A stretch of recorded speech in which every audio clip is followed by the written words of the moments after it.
sing a happy song together, and we'll all be a happy family. Oh, hi, welcome back to the channel. So this Sony SW100 is now working. I have actually fitted new cables. Now, I couldn't film actually doing that. It was so difficult fiddling around. All you would have seen with the camera would have been me fumbling about with the thing, trying different things, finding they weren't right, putting one cable in and then finding out I'd fitted the wrong one and having to take that part again to fit the other one. So yeah, it was like that. Anyone who's worked on radios knows what it's like to replace dial strings, and I've had to replace valve bases on a point-to-point wired valve radio, and that's not fun either. But if anything, this was worse, and it's out of my comfort zone anyway, because I'm not used to working on this miniature surface mount type electronics at all. It didn't really exist until around the time I finished my work as an electronics engineer. So yeah, this stuff was around by then, but it was new and it wasn't much call to work on it. And I was still building custom circuits using more conventional techniques. So the first thing I'll say is if I press the button, your troubles is about it. We all need to think about others. There we are, it's working. Where is he? Now it works on all the other channels. It's fine in that respect, but there are pieces missing. So if I get my other one down, and this is virtually the same to look at, there are differences. Now this is the later one, and it has the original cables and it's still working. You can see, if I point it out with something, there's, well, let's get that and point it. If I can tip this back a bit so that the light's on it, there's a notch cut out there. This was a modification they put on the later ones because the cable was having to bend very sharply along this point, and that was what was making them wear out. So with this one, I've had to cut a notch there, similar, to alleviate the same problem. Now, I couldn't do that very neatly. I tried to. I wanted to take this apart. The screws wouldn't come out at the ends, so I had to cut it as it was. And in the end, I had to go at it with a Dremel. But it's not too bad. I managed to shave it down with a knife and make it reasonably straight. And then, oops, I turned the light off. Turn that back on. Right, so yeah, I got a sharp and run it in there to cover the cables, colour them black really, so that they match the rest of it. And it's not too noticeable really, but it's better than having the cables break again. But the reason I got the other one out is to show the pieces that are missing, because this one has a case that folds over it, protects it a bit. It's just held on by one little screw at the back there, which is easy to remove.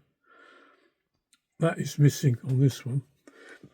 Another thing is there is a power isolation switch here.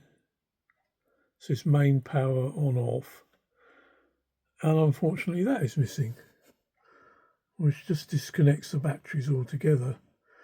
The only thing I would say is I'm using rechargeable cells in these. I'm not using alkaline batteries, and I wouldn't leave them in there anyway, because the main thing you want to avoid, of course, is battery leakage. Both of these are in good condition in that respect. So there's this cover, that button's missing, and also on this one we got these two buttons here, which is label edit and the key protect. If this one, you see one of them is missing. The label edit was the one that was missing originally, this one here, but what I did was I found that the same plastic piece fitted in either, so I decided I'd do without the key protect rather than the label edit. Now of course this can still be used, the key protect does work.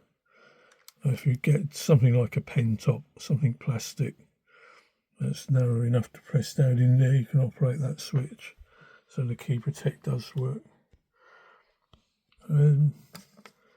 Other than that, yeah, this is, say, now working, the same as this one is. So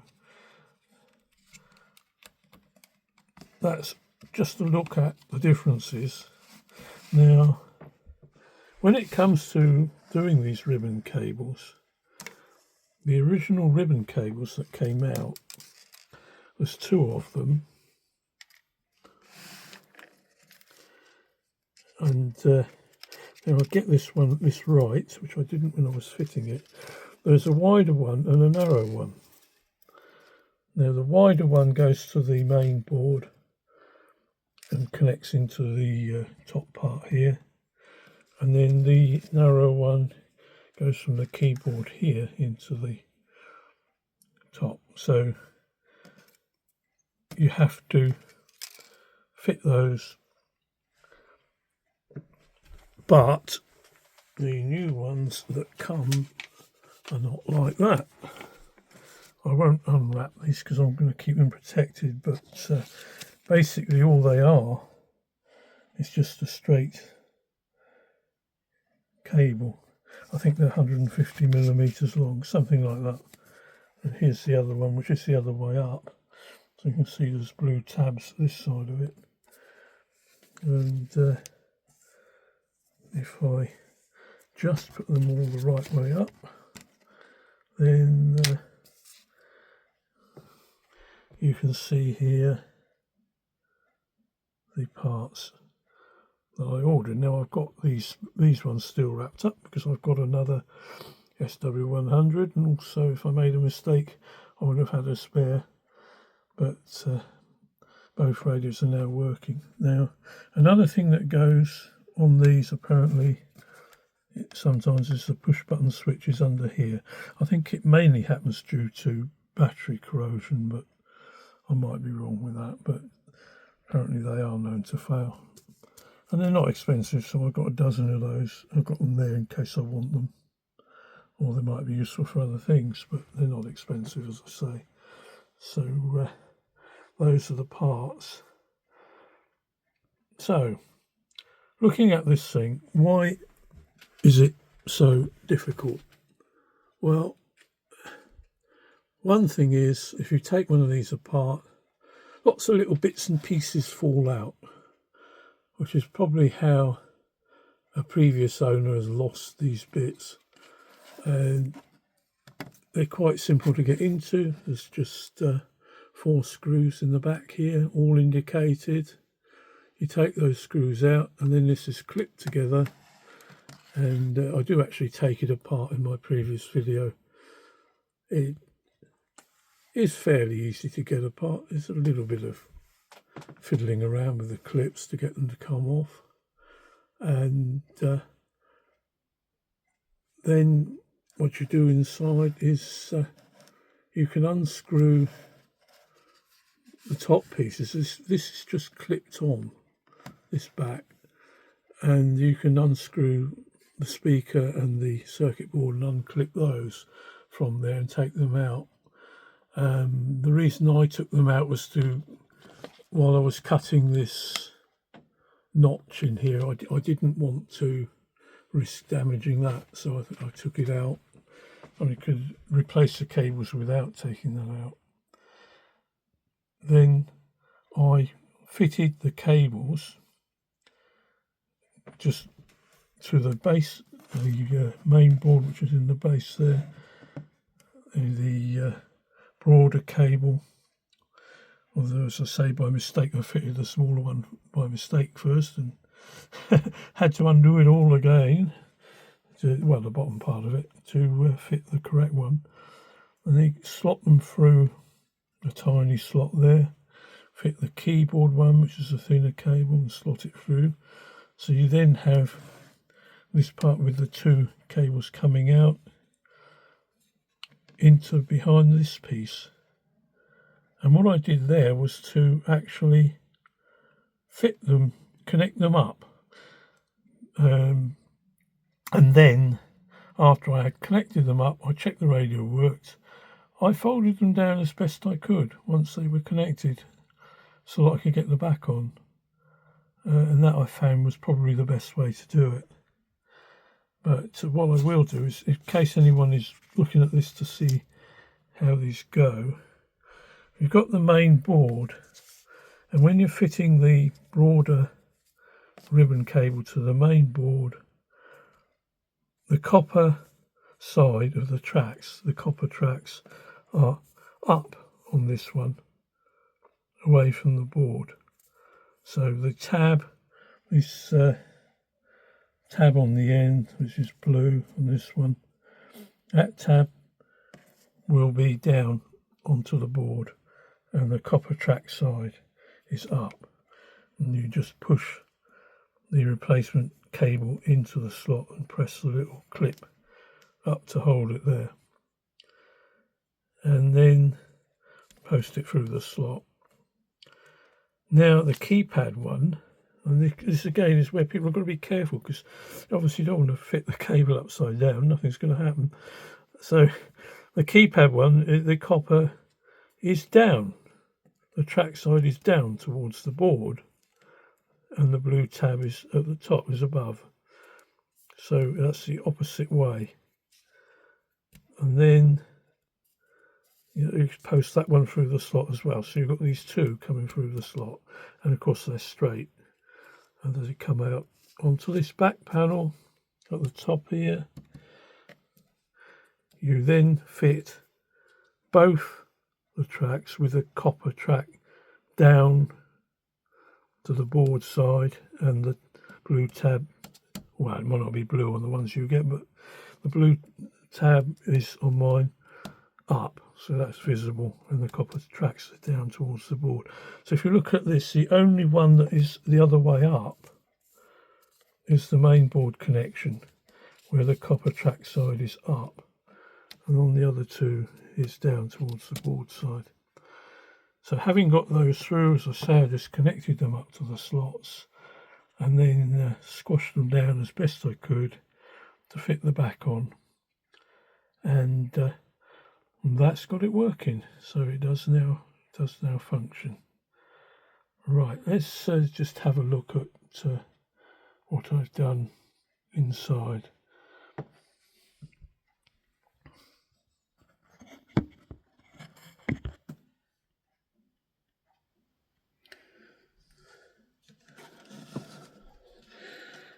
Right, so this is just clipped on. I'll make sure I'm in shot, because I'm not monitoring this very well. But I just use my fingernails. This will come off, and hopefully that will enable me to show how this is.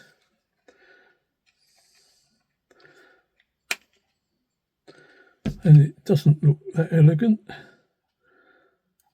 but basically that's it. They are just squashed down. So I connected them up, folded them down as best I could, and then clipped the back on with them in place.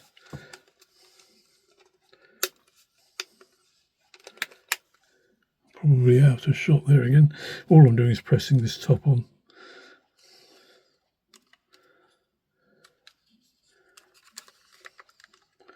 And it does clip down nicely. There is plenty of room for those folded cables, so it's fine. It's not a problem there. I'm going to be fine, I know. see my Sounds like you don't my need a light lot was from your affecting mum. the radio. All your plans tonight with Chloe. But there it is I knew you working. heard that. Right, now the only other thing I will mention, and quite a few people have done that with these, is where the batteries go in, they can break here. It's quite a common problem. To make this less tension on it, so it's not pressing so hard on there, but it's still hard enough to work, I just, while it was apart, snipped a small piece off the battery spring this end, so that there is less pressure there, and that saves that breaking.